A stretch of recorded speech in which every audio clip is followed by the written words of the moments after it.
Radhe Radhe friend, जय माता दी। इंसान अक्सर भावनाओं, रिश्तों और संपत्ति के झूठे मोह में फंसा रहता है, जो उसके दुखों का कारण बनता है। और बैसाख मास के शुक्ल पक्ष की एकादशी, जो कि मोहिनी एकादशी कहलाती है, इन सभी मोह माया के बंधनों का नाश करने में सक्षम है।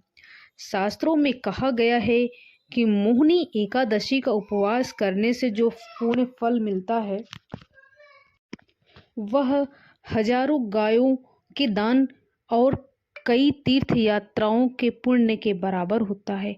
यह व्रत व्यक्ति के मानसिक क्लेश और दरिद्रता को दूर करने वाला माना गया है।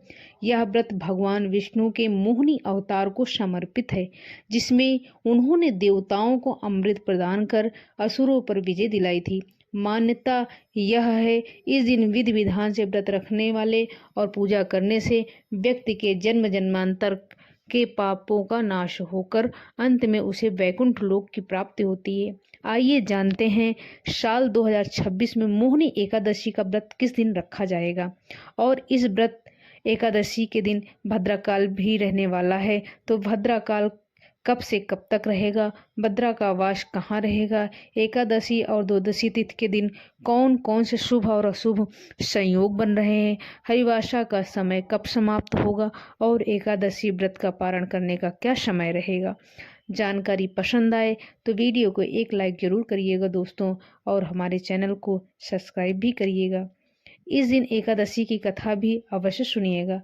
इस बार एकादशी तिथि 26 अप्रैल दिन रविवार को शाम 6:08 से प्रारंभ हो रही है और एकादशी का समापन 27 अप्रैल दिन सोमवार को शाम 6:16 पर होगा। इसलिए इस बार मोहिनी एकादशी का व्रत 27 अप्रैल दिन सोमवार को रखा जाएगा। एक दिन पहले रविवार को दशमी तिथि के नियमों का पालन किया जाएगा। सोमवार के दिन ब्रह्म मुहूर्त में सुबह 4:23 से 5:11 तक रहेगा। सूर्योदय होगा सुबह 6 बजे, सूर्यास्त होगा 6:48 पर। प्रातःकाल पूजा मुहूर्त सुबह 4:39 से 5:44 तक रहेगा। सायंकाल पूजा का मुहूर्त है 6:53 से 7:59 तक रहेगा। इस दिन भद्रा भी लग रहा है और भद्रा काल सुबह 6:07 से लेकर शाम 6:15 तक रहेगा। इस बार भद्रा का वास मृत्यु लोक में रहेगा, जो कि पृथ्वी लोक के सभी शुभ कार्यों में विघ्न डालने वाली मानी गई है। इसलिए इस बार एकादशी के दिन आप भद्रा के 12 नामों का स्मरण अवश्य करें, जिसके बारे में आपको इसी वीडियो में आगे जानने को मिलेगा। इस दिन राहु काल सुबह 7:30 बजे से लेकर 9 बजे तक रहेगा, क्योंकि सोमवार को इस बार एकादशी का व्रत रखा जाएगा। इसलिए इस दिन पूजा करते समय अक्षत का प्रयोग ना करें, क्योंकि समस्त गृहस्थ जनों के लिए एकादशी के दिन चावल का त्याग बताया जाता है। भले ही आप एकादशी का उपवास नहीं कर रहे हों, तब भी इस दिन भगवान शिव की पूजा में अक्षत की जगह आप सफ़ेद पुष्प का प्रयोग कर सकते हैं।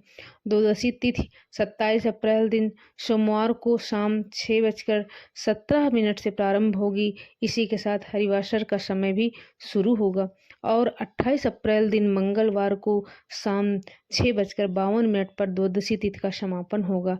तो मंगलवार के दिन पूरा दिन ही द्वादशी तिथि रहने वाली है। मंगलवार को ब्रह्म मुहूर्त सुबह 4:22 से लेकर 5:10 तक रहेगा। सूर्योदय होगा सुबह 5:59 पर, सूर्यास्त होगा 6:50 पर। प्रातः काल पूजा मुहूर्त सुबह 4:39 से 5:44 तक रहेगा। राहु काल दोपहर 3 बजे से लेकर 4:30 तक रहेगा।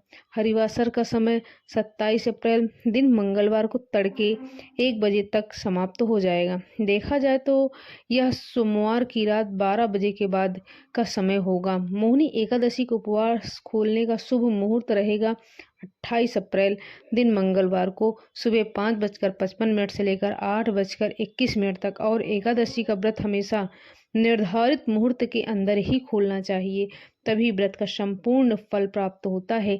क्योंकि इस बार मृत्यु लोक की भद्रा एकादशी के व्रत के दिन लग रही है और भद्रा सूर्यदेव की पुत्री और शनिदेव की बहन है। इनके 12 नाम हैं जिनका स्मरण स्तन करने से दोष शांत होते हैं और रोगों का भय भी दूर होता है। यह 12 नाम है धन्या, दधिमुखी, भद्रा, महामारी, खरनना, कालरात्रि, महारुद्रा, वृष्टि, कुलपुत्रिका, भैरवी, महाकाली और असुर क्षयकारी। इन नामों के स्मरण से भद्रा के अशुभ प्रभाव जैसे किसी कार्य में विघ्न आदि कम हो जाते हैं और कार्य भी सिद्ध हो जाते हैं। रविवार के दिन क्योंकि दशमी तिथि के नियमों का पालन होगा, इसलिए आप एक दिन पहले शनिवार को ही तुलसी के पत्ते तोड़ कर रख लीजिए ताकि भगवान के भोग में अर्पित कर सके। मान्यताओं के अनुसार रविवार के दिन तुलसी जी में जल अर्पित नहीं किया जाता है और अगले दिन एकादशी को भी जल अर्पित नहीं किया जाएगा। इसलिए तुलसी जी के पौधों को आप अपनी ठंडी छांव में रख सकते हैं ताकि पौधा मुरझाए नहीं। मोहिनी एकादशी के दिन भगवान विष्णु को पीले पुष्प, पंचामृत, तुलसी दल और फल, धूप, दीप अर्पित करें। एकादशी की कथा पढ़ें या सुनें और आरती करने के बाद भगवान को लगाया गया भोग प्रसाद रूप में सभी लोगों में बांटें। अगले दिन द्वादशी तिथि के शुभ मुहूर्त में हो सके तो ब्राह्मणों को भोजन कराकर यह यथा योग्य सामग्री, दान, दक्षिणा आदि देकर फिर व्रत का पारण करना चाहिए। यही थी आज की वीडियो। आपको मेरी ये दी हुई जानकारी कैसी लगी कमेंट बॉक्स में ज़रूर बताइएगा। दोस्तों, एक लाइक मेरी वीडियो को ज़रूर करिएगा। राधे राधे फ्रेंड, हम मिलते हैं अगले वीडियो में।